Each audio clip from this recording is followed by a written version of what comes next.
Hi friends, നമ്മുടെ വിജയത്തിന് തടസ്സമാകുന്ന main reason മാറ്റിവെക്കുന്ന ഒരു ശീലം. ഈ ഒരു ശീലം വരാനുള്ള കാരണം മടി, ലേസിനെസ്. ഈ ഒരു ശീലം നമുക്ക് എങ്ങനെ മാറ്റിയെടുക്കാം എന്നതിനെക്കുറിച്ചാണ് ഈ ഒരു video. So welcome back to my channel. പൊതുവേ ഈ ലോകത്തിൽ 3 തരം ആൾക്കാരാണുള്ളത്. ഒന്ന്, എന്തെങ്കിലും ചെയ്യണമെന്ന് കരുതും, പക്ഷേ അത് സ്റ്റാർട്ട് ചെയ്യത്തില്ല. എത്രത്തോളം വൈകിപ്പിക്കാൻ ശ്രമിക്കാൻ കഴിയുന്നുവോ അവർ ആ കാര്യം അത്രത്തോളം വൈകിപ്പിക്കും. 2, എന്തെങ്കിലും ചെയ്യണമെന്ന് കരുതും, അതിനായിട്ട് എഫേർട്ട് ഇട്ട് സ്റ്റാർട്ട് ചെയ്യും, പക്ഷേ ഇടയ്ക്ക് എന്തെങ്കിലും ഒരു പ്രോബ്ലം വന്നു കഴിഞ്ഞാൽ അത് അവിടെ തന്നെ ഇട്ടേച്ചിട്ട് പോകും. നമ്പർ 3, എന്ത് ചെയ്യണമെന്ന് കരുതുന്നുവോ അത് കറക്റ്റായിട്ട് സ്റ്റാർട്ട് ചെയ്ത് അതിൽ എന്ത് പ്രോബ്ലംസ് വന്നാലും അവർ വിചാരിച്ച ആ ഒരു ടാസ്ക് അവർ കംപ്ലീറ്റ് ചെയ്തിരിക്കും. ഇപ്പോൾ നിങ്ങൾ ചിലരൊക്കെ കാണുമ്പോൾ ആലോചിക്കുന്നുണ്ടാവും, ഇവരൊക്കെ എങ്ങനെയാണ് ഈ ഒരു സക്സസ് നേടിയെടുത്തതെന്ന്. ഒരു പക്ഷേ ഈ ഒരു കാറ്റഗറിയിൽ പെട്ടവരായിരിക്കും അവരൊക്കെ. പക്ഷേ ഒരു പച്ചയായ സത്യം എന്താണെന്ന് വെച്ച് കഴിഞ്ഞാൽ 100ൽ വെറും 2 പേർ മാത്രമാണ് ഈ ഒരു ടൈപ്പ് ആൾക്കാർ. സോ ഈ ഒരു ക്വസ്റ്റ്യൻ നിങ്ങൾക്കുള്ളതാണ്. നിങ്ങൾ ഇതിലേത് കാറ്റഗറിയാണ്? ഒരു കാര്യം തുടങ്ങാനായിട്ട് ആലോചിക്കുന്നവരാണോ, അതോ തുടങ്ങിക്കഴിഞ്ഞ് പകുതി വഴിക്ക് വെച്ച് നിർത്തുന്നവരാണോ, അല്ലെങ്കിൽ തുടങ്ങിക്കഴിഞ്ഞ ജോലി കറക്റ്റായിട്ട് കംപ്ലീറ്റ് ചെയ്യുന്നവരാണോ? ഇതിൽ നിങ്ങൾ 3ാമത്തെ തരം ആണെങ്കിൽ കുഴപ്പമൊന്നുമില്ല. പക്ഷേ ബാക്കി വരുന്ന 2 ടൈപ്സ് ആണെങ്കിൽ തീർച്ചയായിട്ടും ഈ ഒരു വീഡിയോ നിങ്ങൾക്കുള്ളതാണ്. നമ്മൾ ചില കാര്യങ്ങൾ ചെയ്യാനായിട്ട് തുടങ്ങുമ്പോൾ, അല്ലെങ്കിൽ ഇന്നേക്ക് വേണ്ട നാളേക്ക് നോക്കാം, ഇന്ന് ടൈം ശരിയല്ല, നമുക്ക് നാളെ നോക്കാം, ഇങ്ങനെ നമ്മുടെ ഉള്ളിൽ ആ ഒരു ശീലം വരാനുള്ള കാരണം 7 കാരണങ്ങളാണ്. ഇതിൽ ഫസ്റ്റ് വൺ, നിങ്ങളുടെ ലൈഫിൻ്റെ റെസ്പോൺസിബിലിറ്റി നിങ്ങൾ ഏറ്റെടുക്കാത്തത് മൂലം വരുന്നതാണ്. നിങ്ങൾ അംഗീകരിച്ചാലും ശരി, അംഗീകരിച്ചില്ലെങ്കിലും ശരി, നിങ്ങളുടെ ലൈഫിൻ്റെ ഉത്തരവാദിത്വം നിങ്ങൾ തന്നെയാണ്. ഇങ്ങനെയുള്ള സാഹചര്യത്തിൽ നമ്മുടെ ലൈഫിൻ്റെ റെസ്പോൺസിബിലിറ്റി നമ്മൾ ഏറ്റെടുക്കാതിരിക്കുന്ന പക്ഷം പിന്നീടാവാം ഇങ്ങനെ ഒരു മൈൻഡ് സെറ്റ് നമ്മളിലേക്ക് വരും, മാറ്റിവെക്കുന്ന ഒരു ശീലം. 2ാമത്തെ കാര്യം, കൂടുതൽ പെർഫെക്ഷൻ എക്സ്പെക്റ്റ് ചെയ്യുന്നത്. ഇപ്പോൾ നിങ്ങളൊരു കാര്യം ചെയ്യാൻ തീരുമാനിക്കുന്നുണ്ട് അല്ലെങ്കിൽ ആഗ്രഹിക്കുന്നുണ്ട്, നിങ്ങൾ അതിൽ ഓവറായിട്ടുള്ള ഒരു പെർഫെക്ഷനാണ് എക്സ്പെക്റ്റ് ചെയ്യുന്നത്. ഒരു പക്ഷേ ഞാനിതിൽ വിചാരിക്കുന്ന അത്രയും പെർഫെക്ഷൻ കിട്ടില്ല എന്ന് കരുതിയിട്ട് നമ്മളത് അവിടെ തന്നെ സ്റ്റാർട്ട് ചെയ്യാതെ അവിടെ തന്നെ ഇടും. അല്ലെങ്കിൽ നമ്മളൊരു കാര്യം സ്റ്റാർട്ട് ചെയ്യും, പക്ഷേ ഒരു പകുതി വഴിക്ക് എത്തുമ്പോൾ നമ്മളതിൽ വിചാരിച്ച ആ ഒരു പെർഫെക്ഷൻ കിട്ടാത്തത് കൊണ്ട് അത് അവിടെ വെച്ച് ഡ്രോപ്പ് ചെയ്യും. അതുകൊണ്ട് തന്നെ അളവിൽ കൂടുതൽ പെർഫെക്ഷൻ എക്സ്പെക്റ്റ് ചെയ്യുന്നത് കൊണ്ട് പിന്നീട് ചെയ്യാം എന്നൊരു ശീലം അവിടെ വരും. നമ്പർ 3, എല്ലാ കാര്യത്തിനും ശരി, ഓക്കെ എന്ന് പറഞ്ഞ് തലയാട്ടുന്ന ഒരു ശീലം. ഒന്ന് ആലോചിച്ച് നോക്കുക, മാറ്റിവെക്കുന്ന ഒരു ശീലം നമുക്ക് വരണ്ട എന്നുണ്ടെങ്കിൽ നമ്മൾ ആദ്യം എന്താണോ ചെയ്യേണ്ടത് ആ കാര്യം നമ്മൾ ആദ്യം തന്നെ ചെയ്തു തീർക്കാൻ വേണ്ടി ശ്രമിക്കുക. ഏത് കാര്യമാണോ പിന്നീട് ചെയ്യേണ്ടത് ആ കാര്യം പിന്നീട് തന്നെ ചെയ്യുക. ഒരു പക്ഷേ നമ്മൾ നോ പറയാനൊന്നും ശീലിച്ചിട്ടില്ല എന്ന് കരുതുക. അപ്പോൾ നമുക്ക് എന്താ സംഭവിക്കുക? ആരെന്തു പറഞ്ഞാലും നമ്മൾ ഓക്കെ എന്ന് പറഞ്ഞ് തലയാട്ടും, അല്ലേ? സോ അവർ തരുന്ന ജോലിയും ഓൾറെഡി നമ്മുടെ കയ്യിലുള്ള ജോലിയും കൂടിയിട്ട് നമുക്ക് ഒരു ലോഡ് ജോലികളാവും, അല്ലേ? അപ്പോഴും നമ്മൾ ചെയ്തു തീർക്കേണ്ട കാര്യങ്ങൾ നമ്മൾ മാറ്റിവെക്കും. അവർ പറഞ്ഞതല്ലേ, അത് നേരത്തെ ചെയ്ത് തീർത്തേക്കാം എന്നൊരു മൈൻഡ് സെറ്റിലാവും നമ്മളപ്പോൾ ഉള്ളത്. അപ്പോൾ എന്താ നമ്മൾ ചെയ്തു തീർക്കേണ്ട ജോലികൾ നമ്മൾ മാറ്റിവെക്കും.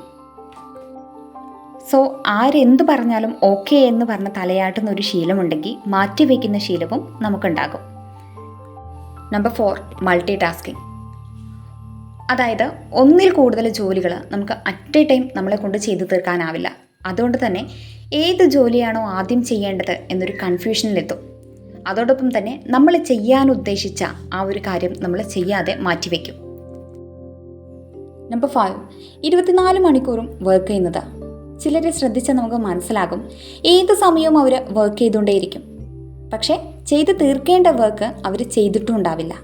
ഫോർ എക്സാമ്പിൾ, ഫാമിലിയുടെ കൂടെ ടൈം സ്പെൻഡ് ചെയ്യത്തില്ല, ഡ്യൂ ഡേറ്റിൽ കറക്റ്റായിട്ട് ബിൽ പേയ്മെൻറ്റ് ചെയ്യത്തില്ല, സ്വന്തം ഹെൽത്ത് നോക്കില്ല.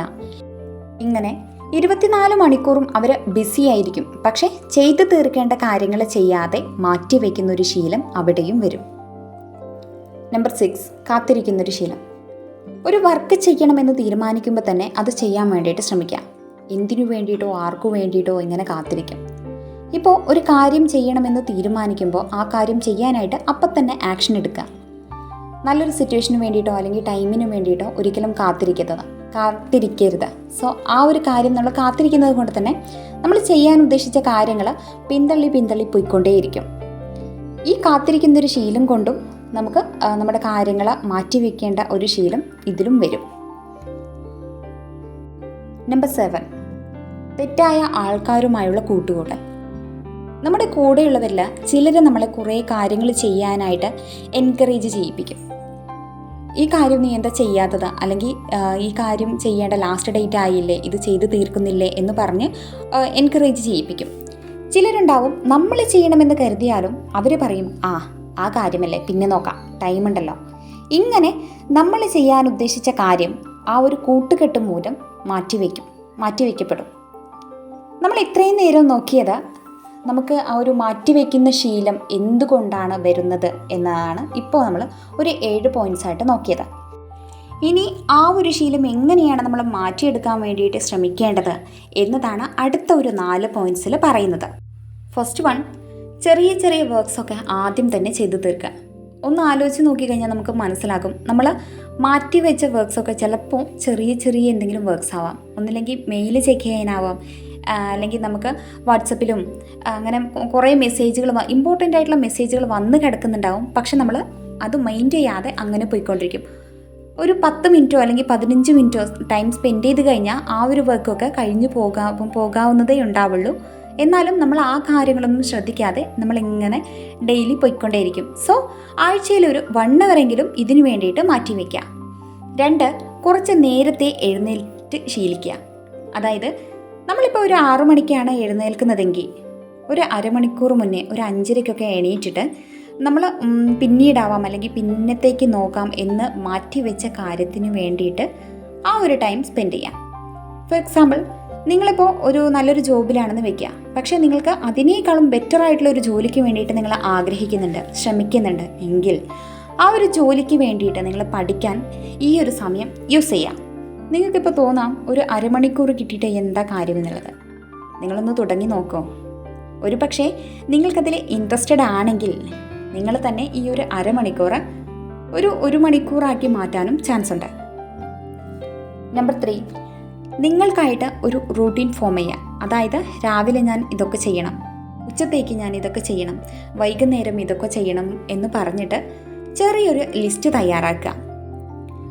നാളത്തേക്കുള്ള കാര്യങ്ങൾ നിങ്ങൾ ഇന്ന് രാത്രി തന്നെ ഒരു പേപ്പറിലോ അല്ലെങ്കിൽ ഒരു ചെറിയ ബുക്ക് എടുത്തിട്ടോ എഴുതി വയ്ക്കുക. നാളെ ഞാൻ ഈ ഒരു കാര്യങ്ങളൊക്കെ ചെയ്യണം, അല്ലെങ്കിൽ എൻ്റെ ഒരു ഇമ്പ്രൂവ്മെൻറ്റിന് വേണ്ടിയിട്ട് എനിക്ക് ഈ കാര്യങ്ങളൊക്കെ ചെയ്തേ മതിയാകൂ എന്ന് പറഞ്ഞിട്ട് ഒരു ടു ഡു ലിസ്റ്റ് ക്രിയേറ്റ് ചെയ്യാം. ലിസ്റ്റ് ഒരു 10-15 പോയിൻറ്റ്സ് ഒന്നും അടങ്ങാതെ ഒരു 3 to 5 അത്രയും ഒരു പോയിൻറ്റ്സിൽ നിങ്ങൾ ആ ഒരു ലിസ്റ്റ് ക്രിയേറ്റ് ചെയ്യാം. നമ്പർ 4, എല്ലാ ദിവസവും നിങ്ങൾക്ക് വേണ്ടി ഒരു പേഴ്സണൽ ടൈം നീക്കി വയ്ക്കുക. ഈ ഒരു പേഴ്സണൽ ടൈമിൽ നിങ്ങളുടെ ഫാമിലിക്കും വേണ്ടിയിട്ട് നിങ്ങൾ മാറ്റിവെക്കുന്ന ഒരു ടൈമും കൂടി ഉൾപ്പെടുത്തുക. ചിലവർ 24 മണിക്കൂറും ജോലി എന്ന് പറഞ്ഞ് നടക്കുന്നവരുണ്ടാവും. അവർക്കൊന്നും ഫാമിലീനെ അതല്ലെങ്കിൽ ഫാമിലിക്ക് വേണ്ടി ടൈം സ്പെൻഡ് ചെയ്യാൻ പറ്റത്തില്ല. സോ എല്ലാവരും ഒരു കാര്യം ശ്രദ്ധിക്കുക, ഫാമിലിക്കും വേണ്ടിയിട്ടും ഒരു ചെറിയൊരു ടൈം നീക്കി വയ്ക്കുക. ഇതുവരെ പറഞ്ഞ ഈ 4 പോയിൻറ്റ്സ് ഒന്നും കൂടെ നോക്കാം. ചെറിയ കാര്യങ്ങൾ ഒരു ലിസ്റ്റ് എടുത്തിട്ട് ചെയ്യാൻ വേണ്ടി നോക്കുക. ഓരോ ദിവസവും ഒരു 30 മിനിറ്റ് മുന്നേ എഴുന്നേൽക്കാൻ വേണ്ടി ശ്രമിക്കുക. ആ ഒരു അരമണിക്കൂർ കൊണ്ട് നിങ്ങൾ എന്താണോ നേടാൻ ശ്രമിക്കുന്നത് അതിനായിട്ട് ആ ഒരു ടൈം യൂസ് ചെയ്യുക. നാളത്തേക്ക് നിങ്ങൾ എന്താണോ ചെയ്യാൻ ആഗ്രഹിക്കുന്നത്, ചെയ്യാൻ ഉദ്ദേശിക്കുന്നത്, ആ കാര്യങ്ങൾ ഒരു ടു ഡു ലിസ്റ്റ് പോലെ ക്രിയേറ്റ് ചെയ്ത് എഴുതി വയ്ക്കാം. നിങ്ങളുടെ പേഴ്സണൽ ഗ്രോത്തിനും വേണ്ടിയിട്ടും ഫാമിലിക്കും വേണ്ടിയിട്ടും ഒരു നിശ്ചിത സമയം നിങ്ങൾ മാറ്റിവെക്കുക. അപ്പോൾ ഇന്നത്തെ വീഡിയോ ഇത്രയേ ഉള്ളൂ. വീഡിയോ ഇഷ്ടമായെങ്കിൽ തീർച്ചയായിട്ടും ലൈക്ക് ചെയ്യുക, ഷെയർ ചെയ്യുക, സബ്സ്ക്രൈബ് ചെയ്യുക. താങ്ക്